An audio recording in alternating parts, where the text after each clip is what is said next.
Hey guys, welcome back. Who am I here with? You're here with Coach Brian Young, aka BY, for Sehome Football.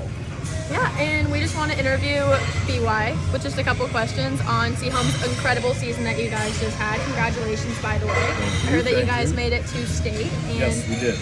Yeah, you guys had one of the best seasons in over 3 decades. Yep. How has your coaching made this team so in sync and so incredible this year? Well, there's a couple things you have to understand. Like, players are the team. Of course, Players yeah. make the team, right? I just came in with a plan to help these guys, get things out of the way, distractions that might prevent them from being the best versions of who they could be, and just gave them some direction about how to be accountable and how to take appropriate behaviors and understand that winning is about more than just the scoreboard. And that was really the formula. Got some great coaches with me. You get, great assistance from your administrative staff, our principal, Sonia Cole, our athletic director, Colin Cushman, in my corner helping me through this. And you put all those things together, and guys that want to be successful, and there you go, you're off and rolling. Nice. Okay, that leads to my next question.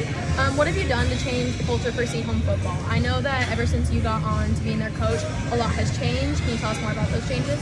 Yeah, well, part of the thing, that preceded me getting there was some unfortunate events that happened. One of the reasons that I believe that Colin Cushman brought me on as the head coach is because he understood that my standard is my standard, like to quote Mike Tomlin, right? So I have a standard of accountability that guys need to hold up to. We laid that out. And then you ask the 3 magic questions. And the 3 magic questions are, what are you doing right? What are you doing wrong? What can you do better, I should say? And you ask it of people within the organization because you'll start to get a theme. And as you get the theme, the things that are good, you take those things, you build off of those. Those are your pillars for success. The things that you're doing bad, you figure out what strengths your group has and use those strengths to correct those things. And then the things you can do better, you constantly put a platform, we can do this, we can do this, we can do this better. So once I figured out what we were doing wrong, I just went to the team and said, hey, these things, we don't do this anymore. This is off the table. The things we can do better, we started talking about how to be accountable. What does that look like, right? What does it look like in the hallways of school? What does it look like when you're coming off the field? What does it look like when you're talking to an official, right? And so we started to teach those things and model those things to the players, and then that trickles down. So I have a saying that I look at all our players and say, ask yourself, are you helping us or are you hurting us? And that's kind of where we went. So even if they make a mistake, and everybody's going to make mistakes. They still make mistakes, but now they can be accountable for it. Hey, coach, my bad. I screwed this up. And then I can use that to go, this is how you get it right. Of course. And the first year, we had some coaches that we had to kind of, hey, you guys aren't really fitting what we want to do. So there's adjustments that always need to be made. This year we brought on some awesome new coaches that really embody what we want people to be, high energy, building relationships with the players, and walking the walk. Hey, if you screw up, coaches, just tell the players, hey, my bad, I screwed up, let's get it right. If you do something great, hey, we're going to celebrate you, but we're on to the next thing. And I think the biggest thing is, Paige, I got these guys to understand winning is more than about the scoreboard. Yeah. You're not going to win every game. I don't care. You might go on a win streak, win 10 in a row. At some point, you're going to lose. And if all it's about to you is winning on the scoreboard, you fail. I want these guys to win in the classroom, right? Which, by the way, our team was the academic state champions this year for 2A football. Congratulations. Yeah, that was awesome for these guys, right? And I want them to win, when they're at home with their mom and dad. I want them to win when they're out in the community doing things. And once guys understand that winning is about more than the scoreboard, it's about everything they do, then they just take that mentality, they run with it, they pick each other up, and it just gets awesome, and I love watching these guys just get better and better and better. Yeah, of course. I keep hearing you talk about unity and relationships between all of these guys and how in sync they were this season. Yeah. How do you keep creating that in the community and how you're sending these boys out to be members of Bellingham? One of the things that's great, we go to camp in the summer as a football team. And all that camp is really about building team unity.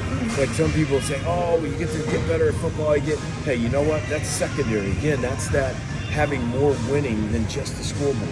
So we do one particular activity that I love. It's called Hero, Hardship, and Highlight. So we get the guys in small groups, and we get some of the older, the upperclassmen, the juniors and the seniors, our leaders. We put a coach with them, and they all talk about hero, hardship, and highlight. So they talk about a hero in their life. and they talk about a hardship, and they talk about a highlight, and it inevitably happens. You just see players crying.